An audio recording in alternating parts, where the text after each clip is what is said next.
Assalamualaikum warahmatullahi wabarakatuh. Ketemu lagi dengan saya Putra Lanang.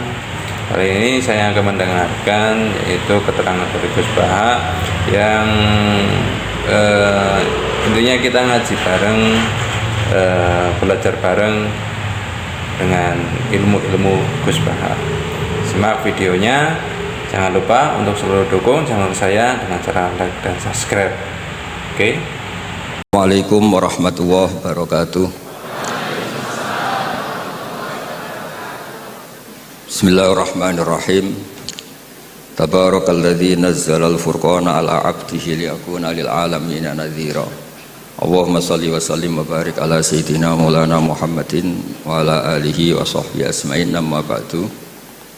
Yang kita hormati bersama Profesor Dr. Muhammad Quraish Shihab, semua yang hadir saya hormati, karena kalau mau nyebut sudah disebut Pak Rektor sebagai bentuk penghormatan bahwa ingatannya jenengan itu bagus, pokoknya kayak yang disebut Pak Rektor. Kedua, saya alhamdulillah ini rektornya tawaduk sekali, tahu diri, alhamdulillah bagus. Singkat cerita, beliau pernah ke rumah saya sama Pak Lutfi sama Pak Arsoyo, minta saya ikut jadi pembina di Badan Wakaf. Ya karena diteror, didatangi orang-orang sepuh, saya bilang iya gitu. Kalau ada Jawa itu kalau didatangi itu kan kayak diteror gitu. Yes. Padahal saya di sini tuh lama sekali. Derekno Profesor ini ikut bantu. Karena latar belakang beliau itu sastra adab. Dulu di Al-Azhar sama dengan Profesor Quraish, seniornya Pak Quraish. Saya mulai kecil nekuni fikih, terutama fikih. Tapi karena bapak saya itu hafal Quran, keluarga saya itu banyak yang hafal Quran. Hafal beneran, maksudnya itu hafal betul itu. Nah, sehingga terus saya juga ikut hafal. Nah, kenapa judulnya seperti ini? Ini makalah nanti di tasrih istilahnya pondok bareng-bareng Pak Quraish. Jadi Indonesia yang damai ini nggak lepas dari peran kitab-kitab yang datang ke kita, datang ke Indonesia. Misalnya arti kemenangan. Arti kemenangan itu tafsir yang datang ke kita. Ini yang paling terkenal kan tafsir Munir, karangannya Syekh Nawawi Al-Jawi. Itu beliau menyebut kemenangan umat Islam itu kemenangan logika. Logika bahwa alam raya ini dimulai dari satu Tuhan yang berstatus wajibil wujud tentu lebih masuk akal ketimbang logika yang lain. Misalnya logika nihilisme, bahwa alam ini dimulai dari ketiadaan. Karena itu melahirkan satu teori ketiadaan menciptakan yang ada. Jadi nanti membingungkan, ada teori al-adamu yakhluqu maujudan, sesuatu yang enggak ada itu menciptakan yang maujud. Itu tentu enggak ketemu nalar. Ini saya baca ya, nanti di tasih Pak Quraish. Awal makalah, saya baca Arabnya. Jadi yang pernah kuliah di Fakultas Syariah ini dosennya banyak yang santri saya ini, tapi nggak berani baca depan saya. Nanti kalau salah langsung dipecat sama Pak Rektor.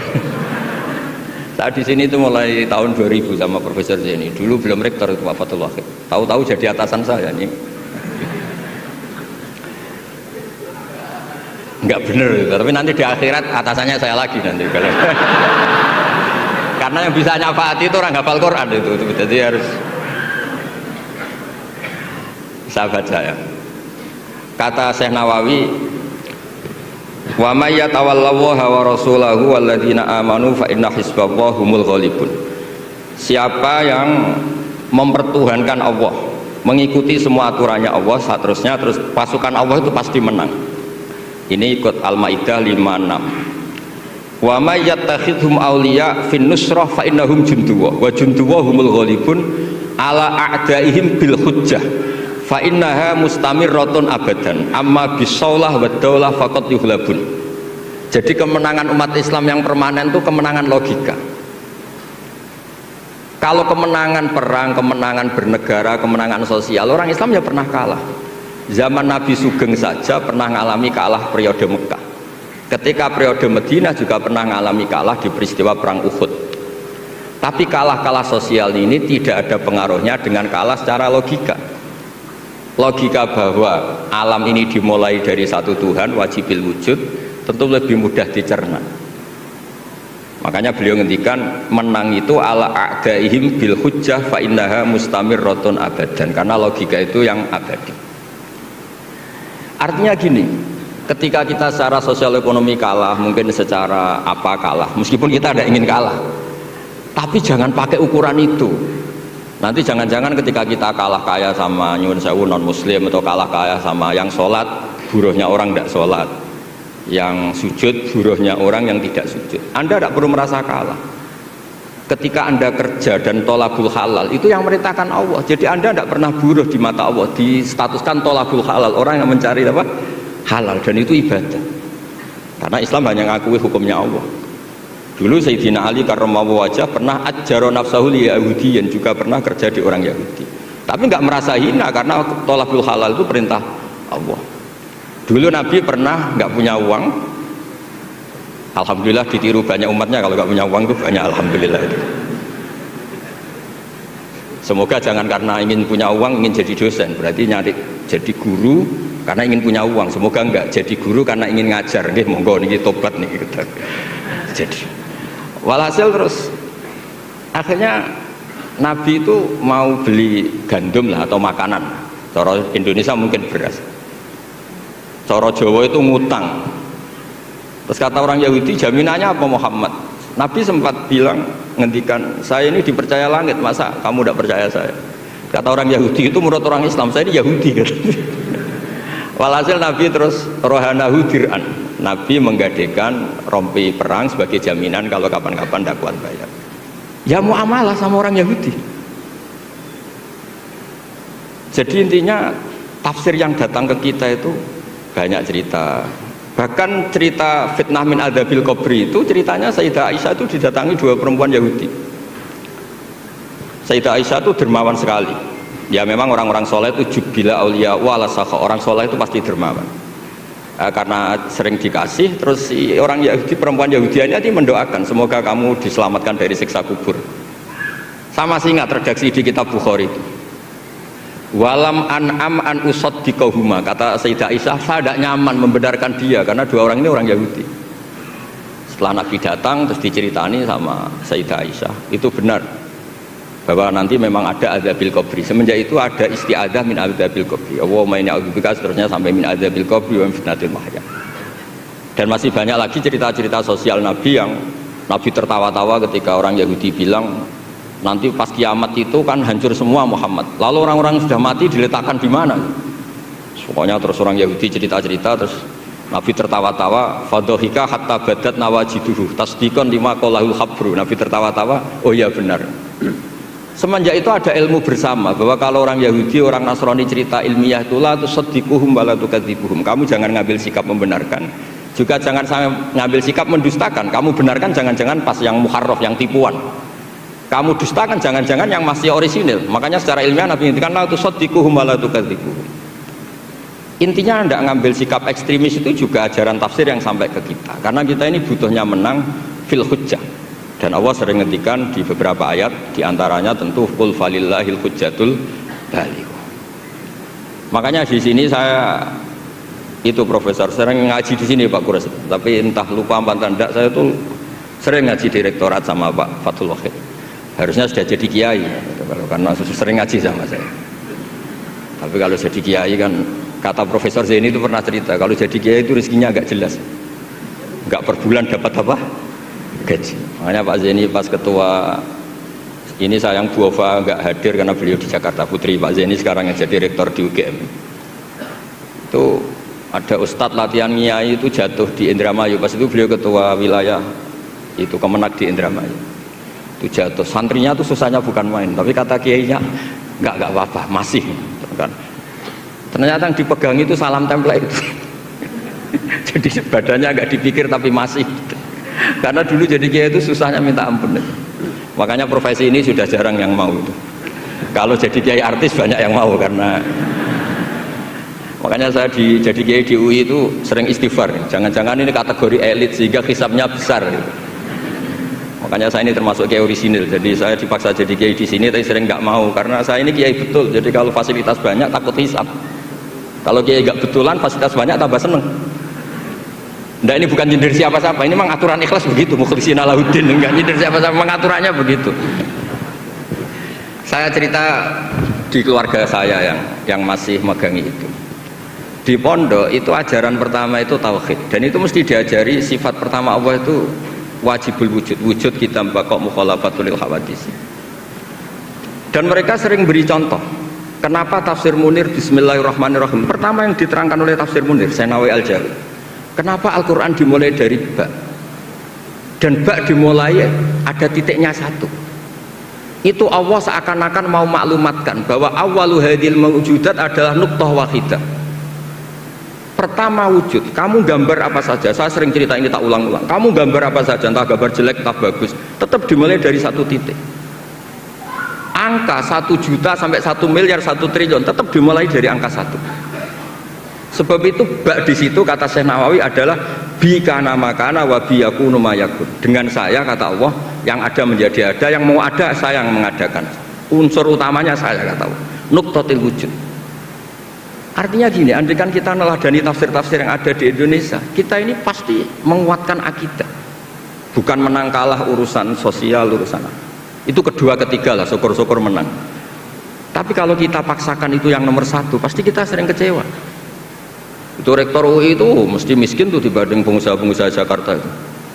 Itu kalau nggak terima, saya ini rektor Universitas Islam, masa kalah kaya, kan repot nanti sedih. Tapi barokahnya qanaah, alhamdulillah gak apa-apa.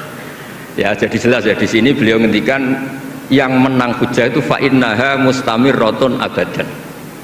Logika itu mustamirratun abadan. Dalam kitab Fathul Bari sarahnya Shahihul Bukhari dijelaskan kemenangan umat Islam itu iltidza dan aklian. Kita punya akidah yang secara akal tuh nyaman.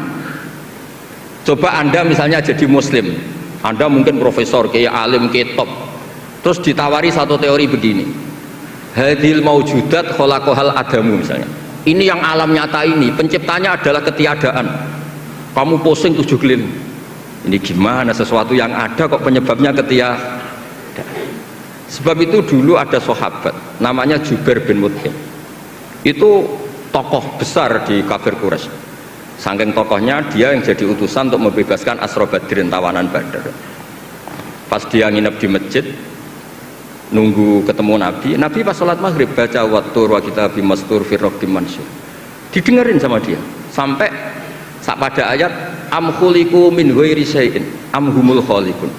Masa alam raya yang seluas ini kemudian diciptakan tanpa sebab yang ada, atau kamu yang enggak mengakui Tuhan itu kamu pencipta langit dan bumi? Am khalaqus samawati wal ard bal la yuqinun. Nangis dia, nangis terus sungkem masuk Islam. Sampai ngendikan fakaan nama sudi akolbi, sebagian riwayat kada kolbi ayatir, dengan logika yang dibangun Quran tuh hampir habis, saya habis karena Quran sangat demokratis. Qul ara'aytum ma tad'una min dunillah aruni madza khalaqu minal ardi am lahum syirkun fis samawat. Kalau Anda merasa jadi Tuhan enggak apa-apa, tapi tunjukkan reputasi Anda. Apa Anda menciptakan langit bumi? Apa ketika saya bikin langit kata Allah kamu ikut urun? Saya sering cerita, apa kamu ikut nyumbang semen pas saya bikin langit? Enggak kan? Malah sebagian ayat Allah ngendikan ma asyadduhum khalqas samawati wal ard. Mereka-mereka yang kamu tuhankan ketika aku bikin langit bumi, mereka di mana? Membantu saya apa kata Allah? Kok enak tahu-tahu jadi Tuhannya bumi, enggak ikut bikin, ikut jadi Tuhan gitu. Itu habis Jubair bin Mut'im. Akhirnya masuk Islam. Artinya gini, ketika Islam belum kuat, masih banyak ashabis sufa yang miskin, mondok saja numpang Nabi, itu hujahnya sudah menang. Makanya kata Syekh Nawawi, yang mesti menang itu hujah fa innaha mustamirratun abadan. Ya dicicil aja satu aja ya, nanti kapan-kapan ketemu lagi. Terus ini yang agak rileks, ini yang spesial. Saya itu jarang pergi sama istri saya gara-gara memang adatnya gitu. Saya karena suan Pak Kures tadi istri saya ikut karena Pak Kures juga bawa istri. Ini spesial betul.